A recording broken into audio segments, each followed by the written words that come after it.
there, VisualEconomik viewers. Check out what Joe Biden said on his Twitter account.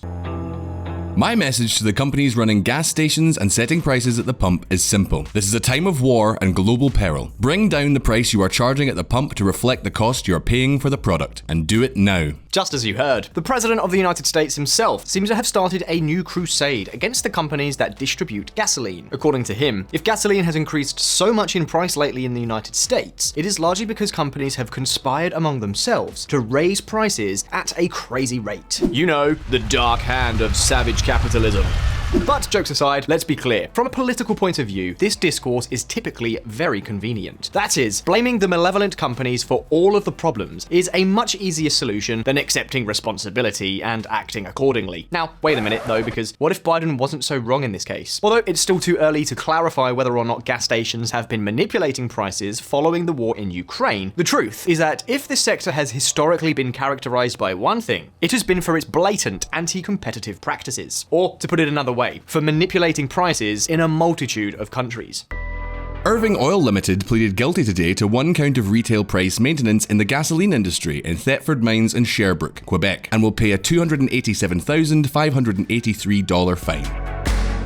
Fuel companies face court for price fixing. The Australian Competition and Consumer Commission is pursuing 7 petrol distributors believed to have colluded to push up petrol prices. It is a fact. Competition in the oil sector has been conspicuous by its absence on many occasions. Although, to be honest, in each country, the situation is very different. Today, on VisualEconomik, we're going to tell you how gas stations were able to manipulate the market on 2 occasions. These are 2 of the most notorious cases in Europe. And what is even more important, we will tell you how to prevent this from happening. So, do you want to know which cases we are talking about? Well, let's get into the video.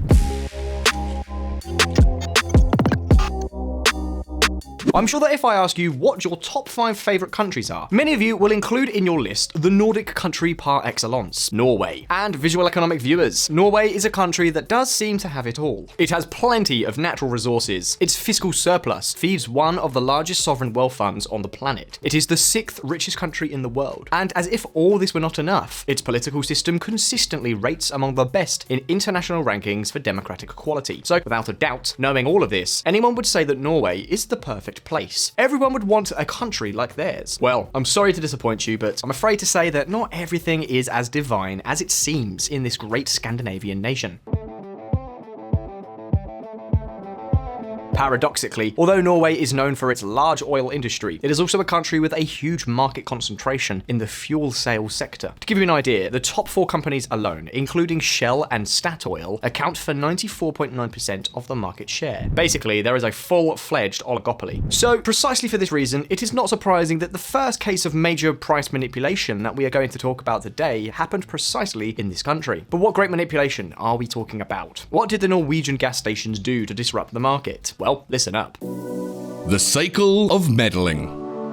Some time ago, in 2008, Norwegian economists named Foros and Steen decided to solve a big question related to the world of fuel. Which day was the cheapest day of all to take the car to refuel? To answer this question, they began collecting data from dozens of Norwegian gas stations over the course of a year, and what they found was the following. The graph you see on screen shows how gasoline prices evolved on average in the Norwegian market for about a year and a half. As you can see, what the economists found was that these prices seemed to follow a cyclical behaviour, where starting on Mondays, the price of fuel would shoot up by about 10% and then gradually decline during the rest of the week. So in theory, the question was solved. The cheapest day to refuel was Sunday and the most expensive was Monday. But VisualEconomik fans, let's slow down for a moment because along with this curious data, economists have started to sound the alarm bells.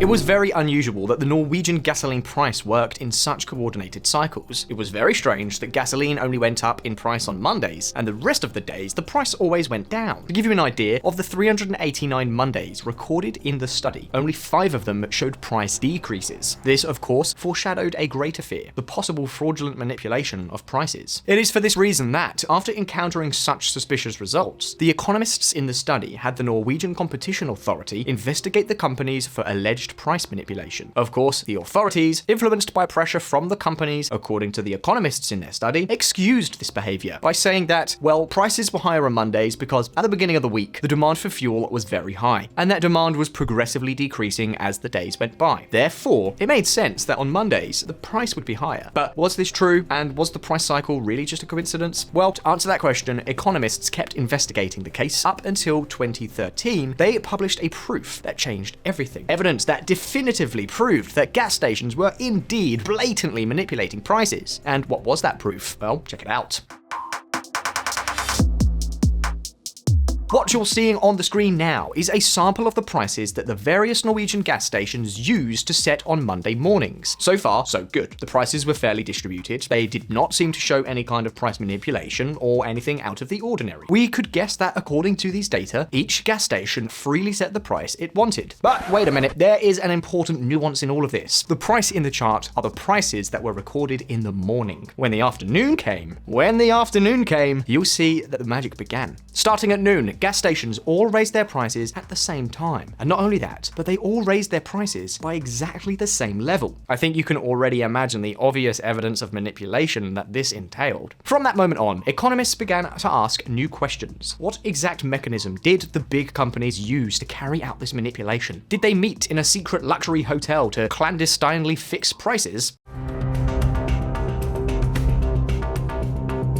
Well, I'm afraid it was more complex than that. In many cases, gas stations were owned by small families of franchisees. Franchises, like the typical Burger King or McDonald's, but in this case, applied to the energy industry. This meant that although the brand and business model of many gas stations corresponded to that of large companies, the ownership of the premises belonged to one family, and that family had the power to choose the final price at which gasoline was sold. Taking this into account, things changed completely. Apparently, the manipulation must have been carried out by small families, and not by the evil oil companies. Although, if this was so, how did the hundreds of gas station owners coordinate so quickly? Why did they choose Mondays at noon? What led so many small families to agree to participate in this illegal activity? Well, let's take a look at the answers. Vertical restriction. I'm sure that all of you have seen a label suggesting a manufacturer's recommended price on packaging of some supermarket product. This is something that many companies do so that their product is sold at the price they recommend and not at the price decided by the stores that sell to the end consumer. This practice is known in economic jargon as a vertical restraint. And of course, in the case of the oil business, there was not going to be an exception. Check it out. What you see now on the screen is, once again, the price of gasoline paid by Norwegians on Monday afternoon. The price that was supposedly already manipulated. And now, look at this new yellow line, a line that marks the recommended price that the major Norwegian oil companies published on their websites, a price which was updated on Mondays at noon. Are you starting to see the problem? I'm sure you are. Yes, indeed. If prices rose suddenly on Mondays, it was precisely because the four major oil companies used the price recommendation to force prices up. But wait a minute, because I know what many of you are thinking. A recommended price is not a mandatory price. And as we said before, small gas stations could freely decide the final price. But then why didn't any group of family-owned gas stations ignore these recommendations? The reason is that the big oil companies, in addition to lending their brand and business model to the small gas stations, were also the ones supplying them with gasoline. And taking advantage of this, what they did was to penalize gas stations that did not follow the recommendations made from above in their supply costs. And so all gas stations were forced to follow the guidelines of those at the top.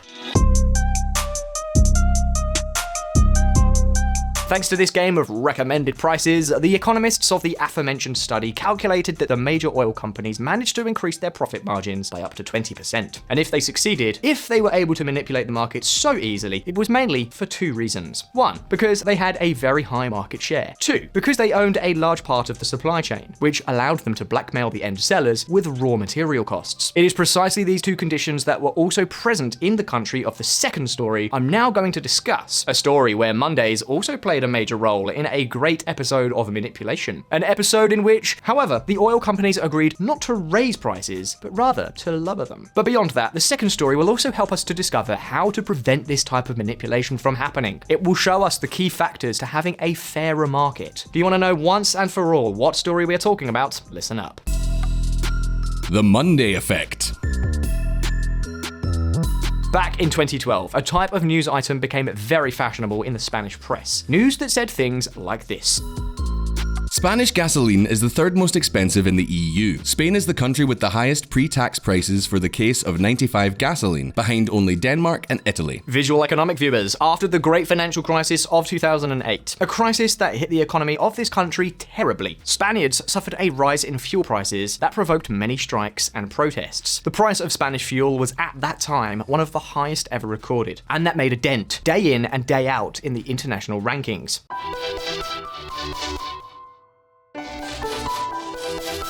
As you can see in this graph, the price of Spanish gasoline used to be between the 5th and 10th most expensive gasoline in Europe. This led to major strikes and moments of high tension that caused the National Competition Commission to issue a report in July 2012, warning of potential market manipulations carried out by the oil sector. And do you know what? Almost magically, after the huge media hype of 2012, a miracle happened. The Spanish gasoline situation changed completely. As you can see, Spain went from being at the top of the price ranking to positions even below the 20th ranking. Well, you could say that in this case, with an effective mobilization of citizens and institutions, the oil companies rectified and lowered the market prices. However, wait a moment and let's not be too quick to claim victory, because behind this great drop in prices, it was only the result of a much greater manipulation, of a media trick driven by the big oil companies.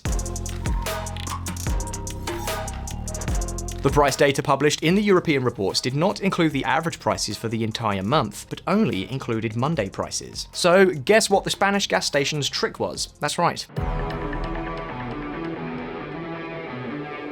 As you can see, in order to appear to have low prices and calm the social uproar, as well as to avoid further investigations by the competition authorities, gas stations lowered prices on Mondays only to raise them the rest of the week. When this was discovered by Spanish economists a month later, a huge scandal broke out, a scandal that was dubbed the Monday effect. Of course, the oil sector was quick to respond to these accusations, and in 2013, the leading company in the sector assured that the Monday effect was not a manipulation. According to this company, the Monday effect was a kind of discount, so that truckers who started work on Mondays could save money by filling up their tanks. This explanation probably helped the companies to save themselves from possible fines and serious consequences, but it was certainly an explanation that just made no sense at all. Firstly, because this alleged discount was not advertised anywhere. Secondly, because the European report included gasoline prices, not diesel, which is the main fuel used by truck drivers. And thirdly, this is what matters most to us now, because there was one type of gas station that did not change its price on Mondays. There was a type of gas station that systematically offered their gasoline cheaper than all competitors. And it is precisely in this type of gas station where the key to avoiding massive price manipulations is to be found.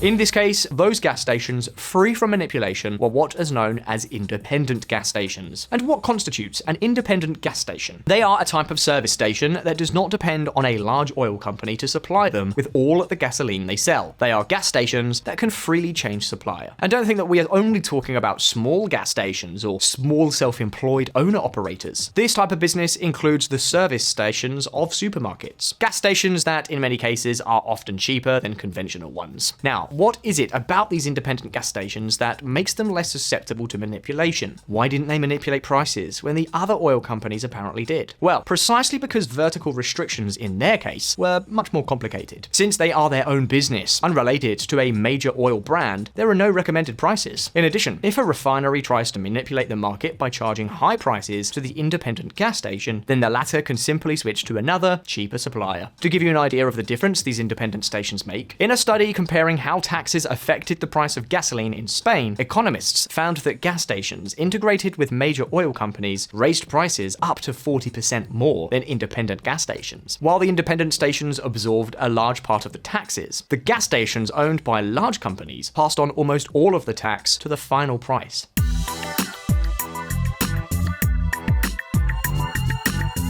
Be that as it may, at this point, we have to highlight the three main conclusions. 1. High market concentration allows gas stations to abuse the market and manipulate prices. 2. Much of this price manipulation is possible because many gas stations are integrated into large oil companies that control a large part of the production chain. 3. Opening the door and facilitating the creation of independent gas stations can be a great boost to the competition that this sector needs in many countries around the world. In any case, VisualEconomik viewers, while this topic could be covered in much more detail that we do not have time for. Now the questions are over to you. Do you know of any other cases of manipulation that you think are worth noting? How would you encourage competition in this market? Do you buy your gasoline from traditional companies or from independent companies? You can leave your answers in the comments. Remember that you can highlight your contributions with the thank you button, and that with this, you can also financially support the independent media that is VisualEconomik. Hey, if you liked the video, please like it, activate the little bell icon so that you don't miss any of the upcoming videos, and I'll see you in the next one. All the best, see you soon.